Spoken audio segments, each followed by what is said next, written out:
Alors moi je suis désolée de le dire, mais je pense que la plupart des politiciens ont encore comme avis sur les femmes, c'est de leur faire porter des boubous à leur effigie, des t-shirts à leur effigie, de leur donner de l'argent et de leur demander d'applaudir. On en est encore malheureusement à cette image-là, parce que quand on voit les meetings, on voit plus de femmes et de jeunes. Et moi, la principale préoccupation, c'était que font ces personnes-là à courir en jours de semaine, aux heures de travail et aux heures d'école, à courir derrière les politiciens. Eux-mêmes, ils doivent s'inquiéter et se demander mais pourquoi j'ai toutes ces personnes qui nous suivent, c'est pas normal. Donc je pense que c'est ça doit être leur principale préoccupation.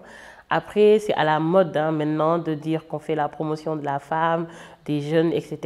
Parce qu'on sait que les femmes et les jeunes particulièrement sont l'avenir de l'Afrique même, je dirais. Je suis désolée de le dire, mais la plupart des propositions que j'ai lues, c'est juste pour remplir les pages, mais dans les faits, ce n'est pas vraiment ce qu'ils croient.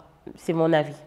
Et j'ai deux candidats en particulier que j'ai vus qui parlent beaucoup des jeunes. C'est normal parce qu'ils ont un électorat jeune qui les suit, Sonko, Idrissa Seck aussi. Ils ont beaucoup parlé des femmes et des jeunes. On voit qu'il y a même Idrissa Seck qui propose d'utiliser les nouvelles technologies pour la transformation du poisson, etc. Je me dis que, voilà, c'est Madi Kenyan qui parle d'un gouvernement paritaire. Oui, dans la mesure du possible. Et donc voilà, c'est des points comme ça. Le président sortant, M. Sall, qui parle justement de l'ADER, qui est censé accompagner les jeunes et les femmes surtout. Bon, on verra, on a vu qu'il y a beaucoup de financements qui ont été donnés, mais ce n'est pas un financement, il faut rappeler que c'est un prêt avec beaucoup de poursuites derrière. Je dirais qu'il y a énormément de choses à faire encore.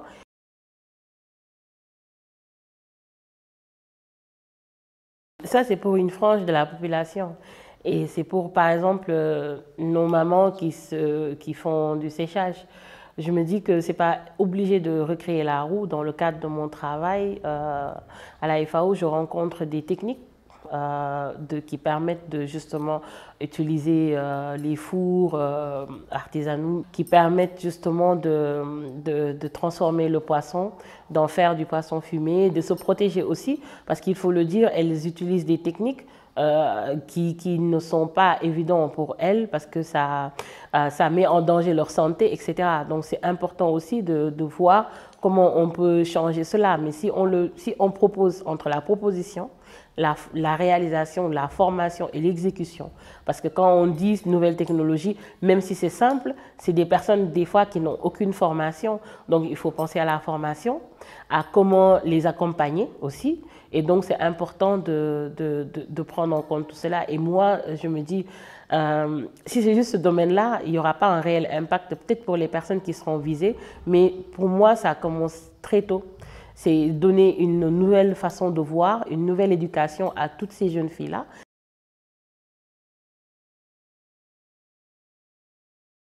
Alors, dès qu'il l'a annoncé, le candidat, ça a été un problème polémique. J'ai même participé au débat parce que justement, tout le monde était content, certaines femmes.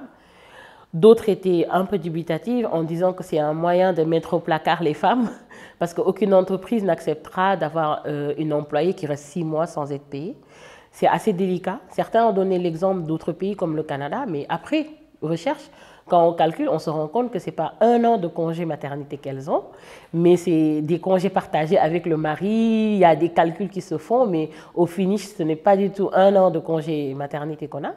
Et donc, pour moi, en tout cas, je me dis que la maman a besoin de rester un peu plus de temps que ce qu'on a en ce moment avec les enfants, parce que c'est vraiment délicat, ça déchire le cœur. J'ai beaucoup d'amis mamans qui partent au bout de 2 mois et demi très tristes parce que l'enfant n'a pas encore les réflexes qu'il faut. Elles sont obligées de faire des gymnastiques pour l'allaitement. Donc, c'est essayer de voir comment on peut alléger, même si elles sont au bureau, alléger leur emploi du temps, je dirais, mais pas rester 6 mois sans travailler. Les mamans sont en général actives, celles dont on parle, elles ont un revenu, elles ont besoin de leur salaire Parce que maintenant, on sait que de plus en plus, la vie est chère et que les familles en général, c'est deux mains. Ce n'est plus comme avant où c'était le papa qui faisait tout. Les femmes participent aussi au fonctionnement de la maison. Et c'est important pour nous de travailler, surtout. Et bon, voir des moyens. Mais les 6 mois, pour moi, ce ne sera jamais...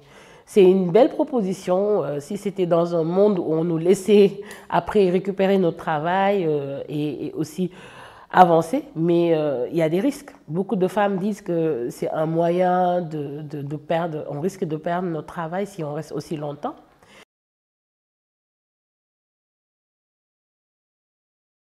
Ce qu'il propose, c'est très intéressant. La récente campagne de d'OENA a montré qu'il y a beaucoup de victimes. Et quand le candidat Sall en parle, c'est très important, mais même dans les lois, c'est encore dommage que quand on est victime de ce genre de problème, on court à la police, oui, mais ce n'est pas tout le temps le cas qu'on a les problèmes auxquels on fait face sont réglés. Comme on l'a dit, parce que les violences sexuelles aussi, dans le cadre justement des campagnes, on se rend compte que c'est pas seulement, on parle des jeunes, on a eu des témoignages de personnes qui sont mûres déjà, qui nous disent que c'est quand ils avaient 7 ans, 8 ans, etc. Et la plupart du temps, comme on le dit, le loup est dans la bergerie, c'est le cousin, le frère, le papa. Et il y a cette mentalité qu'on a de Soutoura, mais aussi de sauver la face de la famille. On règle les choses en interne sans pour autant en parler parce qu'on évite la prison aux agresseurs. C'est important d'en parler parce que c'est des vies qui sont brisées à jamais. Les victimes vous parlent d'attouchement, mais vous vous rendez compte que c'est des femmes, la plupart du temps, qui n'auront jamais de relation avec d'autres hommes parce qu'elles ont été dégoûtées par ce qu'elles ont vécu. Donc c'est sensibiliser, ne pas pousser les jeunes filles ou les petites filles à être parano, mais leur donner des moyens de dénoncer et de se protéger. Et donc justement, s'il en parle, c'est parce que peut-être qu'il a vraiment vu qu'il y a un problème, mais on n'en parle pas juste, il peut aussi proposer des solutions. Et pour moi, les solutions, c'est aussi parler aux religieux, parce que quand il y a un problème dans le quartier en général, on appelle l'imam ou quelque chose comme ça, mais faire voir que justement ces violences-là sont là depuis longtemps et si certaines personnes pensent qu'ils ont une certaine impunité, c'est parce qu'ils savent que ça ne va jamais s'ébruiter. Et on dit, en général, c'est pour sauver l'honneur de la fille. Et on ne pense pas à tout ce qu'elle tout ce qu'elle a dans le cœur et qu'elle garde justement pour ne pas froisser la famille. Il y a aussi le personnel médical à mieux former. Ils ont peut-être des fois des moyens de voir le changement comportemental d'une personne. C'est important qu'on les sensibilise plus, qu'ils alertent très tôt. Les écoles aussi. On peut voir des enfants qui sont reclus sur eux-mêmes, on pense qu'ils sont juste timides ou qu'ils n'aiment pas l'école alors qu'ils subissent des violences.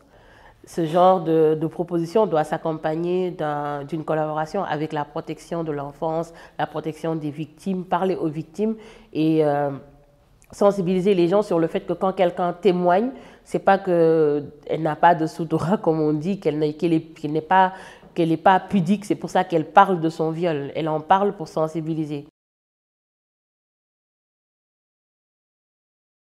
C'est de parler aux jeunes filles et aux femmes sans pour autant penser que c'est exceptionnel de penser à l'avenir des jeunes filles, de penser à l'amélioration des conditions de vie des femmes. Ça doit être quelque chose de normal.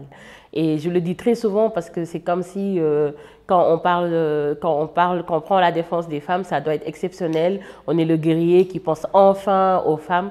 Non, ça doit être naturel.